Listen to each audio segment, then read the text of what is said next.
esperamos que esse encontro seja extremamente proveitoso e que as luzes do Evangelho possam iluminar os nossos corações.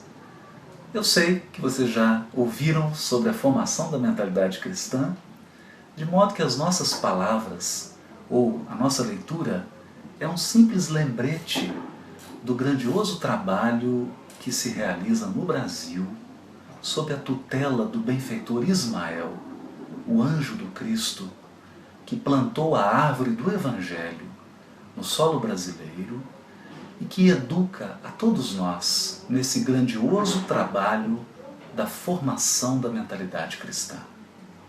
Mas quando pensamos num trabalho, numa obra, muitas vezes nós somos levados a concluir que essa obra é externa, que ela se dá fora de nós. E eu me recordo do capítulo 3 do livro Boa Nova, no qual Jesus se encontra com um sacerdote chamado Hanã, às portas do templo de Jerusalém. E ele pergunta para Jesus: Galileu, que fazes na cidade? Passo por Jerusalém, buscando a fundação do reino de Deus, exclamou o Cristo com modesta nobreza. Reino de Deus? Tornou o sacerdote com acentuada ironia. E que pensas tu venha a ser isso? Esse reino é a obra divina no coração dos homens, esclareceu Jesus com grande serenidade. Obra divina em tuas mãos? Revidou Hanã com uma gargalhada de desprezo.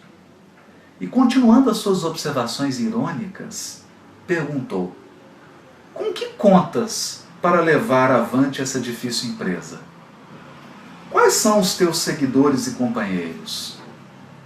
Acaso terás conquistado o apoio de algum príncipe desconhecido e ilustre para auxiliar-te na execução de teus planos? Meus companheiros hão de chegar de todos os lugares, respondeu o mestre com humildade. Sim, observou Hanã, os ignorantes e os tolos estão em toda parte da terra. Certamente que esse representará o material de tua edificação. Entretanto, propões-te realizar uma obra divina. E já viste alguma estátua perfeita modelada em fragmentos de lama?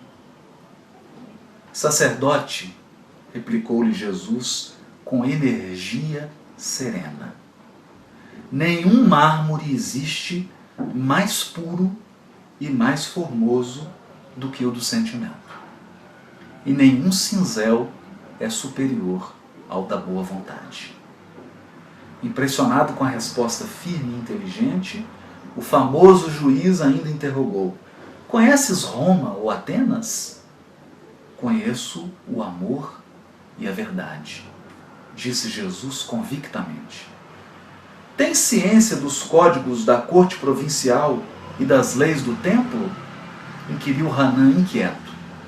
Sei qual é a vontade de meu Pai que estás nos céus, respondeu o mestre brandamente.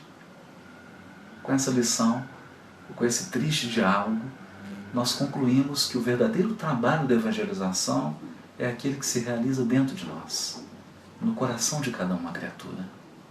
Cada espírito imortal, na sua jornada evolutiva, necessita construir esse templo sagrado dentro do coração.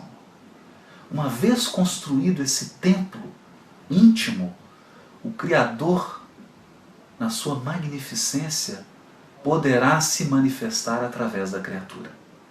E as luzes de amor e sabedoria de Deus poderão se estender através de nós. Esse é o trabalho da evangelização. E como o espírito imortal não tem idade, ou pelo menos nós não podemos identificar a idade do espírito imortal, o trabalho da evangelização, ele é contínuo. Ele se dá no mundo espiritual e em todas as fases da reencarnação. É isso que nós temos aprendido. E reforçando essa ideia, nós nos recordamos do livro de Nélio Lúcio, chamado Alvorada Cristã. Alvorada Cristã em homenagem à terra redimida, à terra regenerada e aos espíritos regenerados que habitarão nessa terra. Mas, se a proposta do Cristo é um mundo regenerado, e se para isso ele mobiliza anjos, arcanjos e trabalhadores, como Ismael, Bezerra de Menezes, Eurípides Barçanufo, Emmanuel e tantos outros, cabe a cada um de nós assumir o seu papel na construção da alvorada cristã, do mundo regenerado. É por isso que Emmanuel diz no prefácio dessa obra: a instrução é, sem dúvida, a milagrosa alavanca do progresso. Sem ela, perseveraria a mente humana nos resvaladouros da ignorância, confinada à miséria, à ociosidade, à indigência e ao infortúnio, através da delinquência na praça pública e da correção na penitenciária. Mas não basta esclarecer a inteligência, repetiremos ainda e sempre. É imprescindível aperfeiçoar o coração nos caminhos do bem. Aqui está a baliza. Nós não aplaudimos a ignorância, não aplaudimos a falta de instrução e nunca defenderemos a bandeira de cessar o trabalho da instrução e do aprendizado. Jamais. A doutrina espírita é doutrina de fé raciocinada, é doutrina de esclarecimento, de mentes esclarecidas, de mentes instruídas, mas também é doutrina de aperfeiçoamento do coração. Daí o comando do Espírito Verdade: Espíritas, amai-vos, eis o primeiro mandamento. Instruí-vos, eis o segundo. Amor e instrução. Essa é a orientação do Espírito de Verdade. Qualquer trabalho feito fora desse alicerce é casa construída na areia, que o vento e a tempestade se encarregará de derrubar. E lembrando concretamente esse trabalho, nós nos recordamos do diálogo de Jesus com Públio Lentulus, com Emmanuel, quando ele ainda era um senador de Roma. Jesus diz assim para ele, quando eles se encontram: Senador, por que me procuras? E espraiando o olhar profundo na paisagem, como se desejasse que a sua voz fosse ouvida por todos os homens do planeta, rematou com serena nobreza: fora melhor que me procurasses publicamente e na hora mais clara do dia, para que pudesses adquirir de uma só vez e para toda a vida. Pudesses adquirir de uma só vez e para toda a vida a lição sublime da fé e da humildade. Mas eu não vim ao mundo para derrogar as leis supremas da natureza. E venho ao encontro do teu coração desfalecido.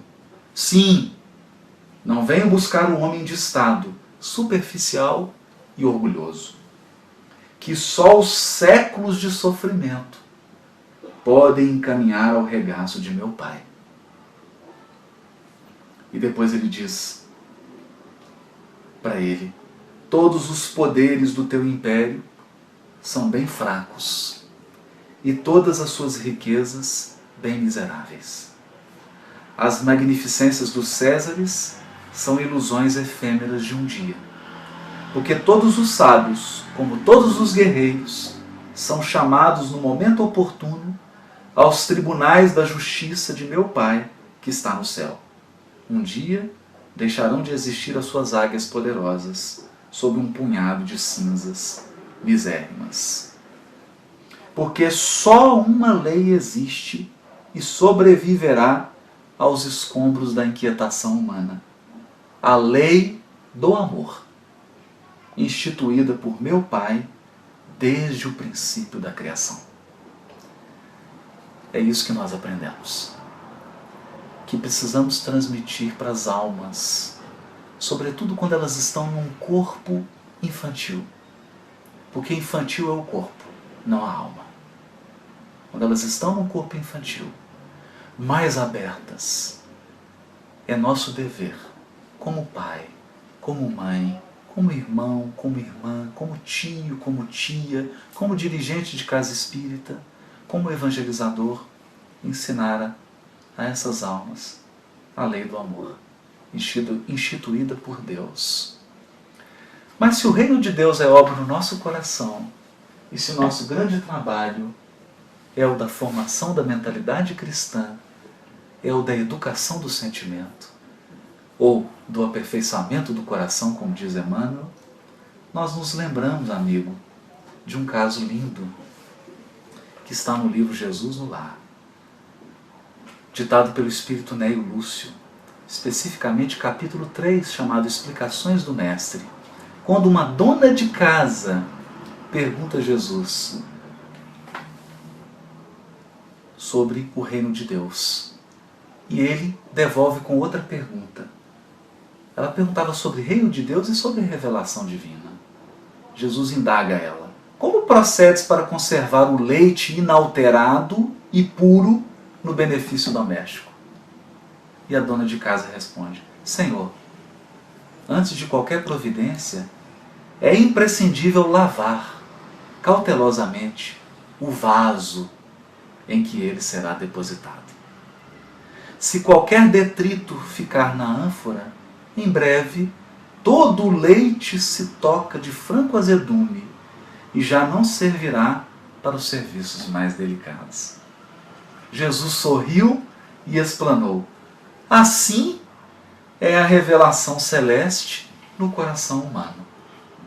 Se não purificamos o vaso da alma, o conhecimento, não obstante superior, se confunde com as sujidades de nosso íntimo, como que se degenerando, reduzindo a proporção dos bens que poderíamos recolher.